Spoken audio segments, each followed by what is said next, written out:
नमस्कार। आज देश 80वां स्वतंत्रता दिवस मना रहा है और तमाम देश को हमारी तरफ से इस पावन पर्व की बहुत बहुत बधाई। और जिस तरीके से पीएम मोदी ने लाल किले की प्राचीर से एक बार फिर देश को संबोधित किया है, उन्होंने तमाम तरह के मुद्दों पर बात की है, तमाम तरह के विकास कार्यों को सामने रखा है और क्या 47 तक हम कितना डेवलप हो पाएंगे, किन किन चीज़ों में आगे बढ़ पाएंगे, इन तमाम पहलुओं को देश के सामने रखने का प्रयास किया है। और तकरीबन 75 मिनट तक उन्होंने भाषण लाल किले की प्राचीर से दिया है। और यह भी कहा जा रहा है कि बीते 4 सालों की बात की जाए तो पीएम मोदी का जो भाषण था उनमें सबसे छोटा भाषण रहा है। लेकिन इसके अलावा एक और मामला यहां पर सामने आ रहा है। चूंकि पीएम मोदी ने तमाम मुद्दों का जिक्र किया, तमाम बातों को सामने रखा, ऐसे में एक बड़ा बयान उन्होंने सामने दिया। उसको लेकर अब कांग्रेस पार्टी की तरफ से सचिन पायलट ने बड़ा पलटवार कर दिया है, पीएम मोदी को घेरने का काम कर दिया है। क्योंकि पीएम मोदी ने जिस तरह से एक ऐसे शब्द का इस्तेमाल कर दिया है जिसकी वजह से कहीं ना कहीं पीएम मोदी के ऊपर सचिन पायलट ने पलटवार किया है। आपको बता दें कि लाल किले से पीएम मोदी ने कहा कि दिमागी नक्सली को अलग थलग करने की जरूरत है।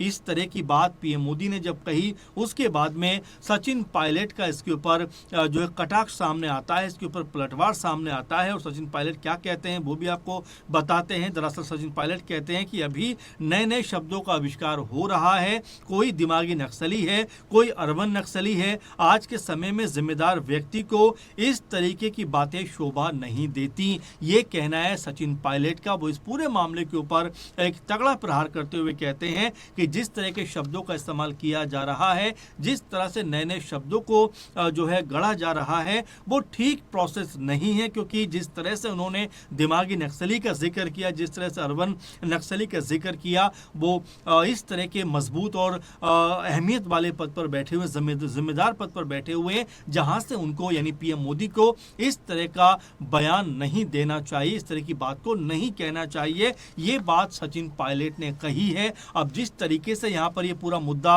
वो बनता हुआ सामने आता है, जिस तरह से नक्सली के मामले को लेकर पीएम मोदी ने बात कही है, उसके बाद में सचिन पायलट अपना जो रुख है वो पूरी तरीके से यहाँ पर काफी ज्यादा तीखा दिखा रहे हैं। और यहाँ पर उन्होंने पीएम मोदी के ऊपर जो है निशाना साधते हुए कहा कि ये कहीं ना कहीं भड़ास निकल रही है, जो नौजवानों में इस सरकार के खिलाफ आक्रोश पैदा हुआ है। और शायद ये उस बात का परिणाम है कि इस तरह की भाषा का इस्तेमाल हो रहा है। सचिन पायलट ने पीएम मोदी के संबोधन पर यह भी कहा कि आप सब जानते हैं महिला आरक्षण पर दशकों से ये मुद्दा चल रहा है। कांग्रेस पार्टी की सरकार थी तब हमने समर्थन किया और सर्वसम्मति से संसद में बिल पास हुआ, फिर इसको अब तक लागू क्यों नहीं किया गया। सचिन पायलट महिला आरक्षण के मुद्दे पर भी कहीं ना कहीं बीजेपी सरकार को घेरते हुए दिखाई पड़ते हैं। लेकिन साथ में वो ये भी कहते हैं कि जिस तरह से जंतर मंतर पर जो युवा जो जेनजी हैं, जो युवा नौजवान हैं, उन्होंने जिस तरीके से प्रदर्शन किया, जिस तरीके से वहां पर सरकार को घेरने का प्रयास किया और यहाँ पर सरकार को दबाव में आना पड़ा। और दबाव में आने की वजह से उनको शिक्षा मंत्री धर्मेंद्र प्रधान को पद से हटाना पड़ा। तो यहाँ पर सचिन पायलट ने कहा कि ये जो नौजवानों का आक्रोश दिखाई पड़ा है, जिस तरह से उन्होंने सरकार को झुकाने का काम किया है, दरअसल ये बयान यही दर्शाता है, इन्हीं चीज़ों को बताता है कि क्या सरकार दबाव में थी और क्या सरकार इसको बर्दाश्त नहीं कर पा रही। इसलिए यहाँ पर जो है दिमागी नक्सली जैसे शब्दों का इस्तेमाल किया जा रहा है। सचिन पायलट ने तीखा हमला किया। इसके अलावा उन्होंने कहा कि भाई महिला आरक्षण के मुद्दे पर तो हम पहले से ही साथ हैं,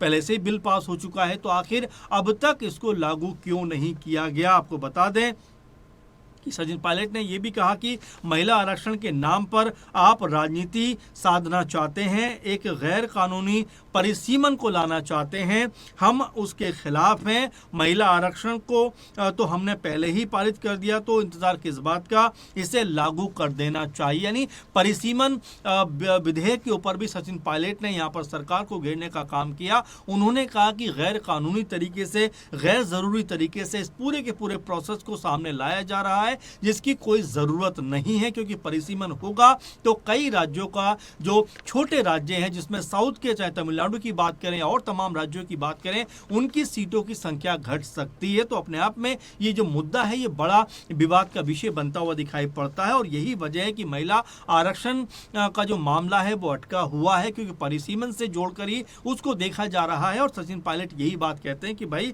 महिला आरक्षण का तो मामला पहले ही पास हो चुका है, जब उसके ऊपर संसद में जो पारित हो चुका है, तो आखिर इससे उसको क्यों जोड़ा जा रहा है। महिला आरक्षण बिल आपको लागू कर देना चाहिए, इस तरह की बात सचिन पायलट कहते हुए नजर आए। और साथ में परिसीमन के मुद्दे पर उन्होंने कहा कि जहां तक परिसीमन की बात है तो पहले जनगणना होती है, उसके बाद एक आयोग बनता है, आयोग की सिफारिशों के बाद परिसीमन लागू किया जाता है। लेकिन यहाँ पर जो है एक और रास्ता इख्तियार किया जा रहा है, जहाँ पर सीधे सीधे इस मामले को जो है पास करवाने का प्रयास किया जा रहा है। आपको बता दें, पायलट कहते हैं कि ये अपने राजनीतिक फायदे के लिए बिल्कुल थोपने की कोशिश की जा रही है, उसके खिलाफ देश और पूरा विपक्ष एक साथ है। सचिन पायलट ने एक तरीके से मोदी सरकार के ऊपर और यहाँ पर जो मामले हैं, खासकर महिला आरक्षण बिल को लेकर यहाँ पर उनको जिस तरह से घेरा, महिला आरक्षण बिल जबकि बन चुका है और पास हो चुका है, तो ऐसे में इसको लागू क्यों नहीं किया जा रहा। सिर्फ परिसीमन के नाम पर इसको अटका के रखने का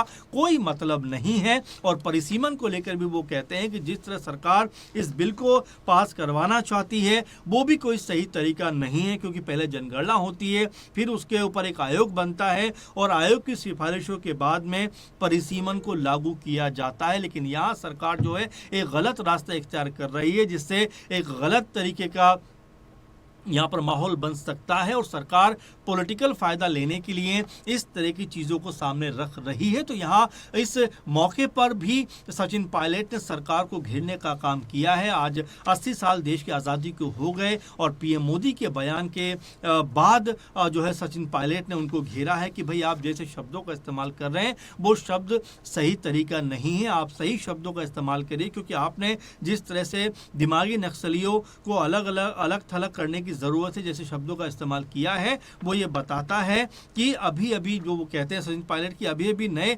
शब्दों का आविष्कार हुआ है। कोई दिमागी नक्सली है, कोई अर्बन नक्सली है।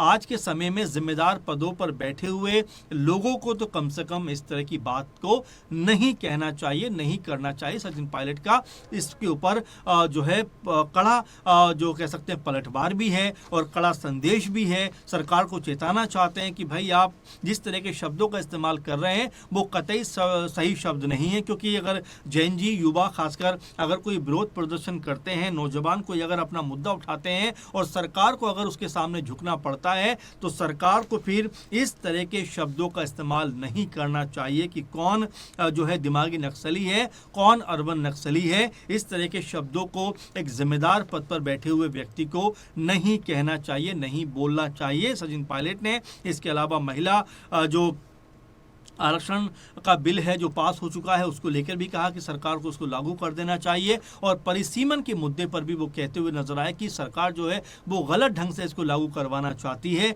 पॉलिटिकल फायदा लेने के लिए करवाना चाहती है। लेकिन उससे पहले जनगणना होनी चाहिए, आयोग बनना चाहिए और फिर आयोग की सिफारिश पर परिसीमन को लागू किया जाना चाहिए। अब ऐसे में जिस तरह सचिन पायलट ने एक बड़ा हमला किया है, बीजेपी की तरफ से क्या कुछ कहा जाता है, बीजेपी नेता इसके ऊपर कैसे पलटवार करते हैं, ये देखना बेहद जरूरी होने वाला है। क्योंकि सचिन पायलट ने पीएम मोदी की स्पीच पर सवाल उठाए हैं जो उन्होंने लाल किले की प्राचीर से कहे हैं। इस पूरे मामले को लेकर आप क्या कहते हैं, आप क्या सोचते हैं कि क्या वाकई में सचिन पायलट ने यहाँ पर पीएम मोदी के बयान को लेकर जो भी हमला किया है, जो भी प्रहार किया है या जो भी पलटवार किया है, क्या वो सही है, या फिर पीएम मोदी ने लाल किले की प्राचीर से जो बात कही है वो आपको सही लगती है? दोनों का जो नजरिया उसको लेकर आप क्या सोचते हैं, कमेंट जरूर करिए। फिलहाल के प्रोग्राम में बस इतना ही। आप लगातार जुड़े रहें। नमस्कार।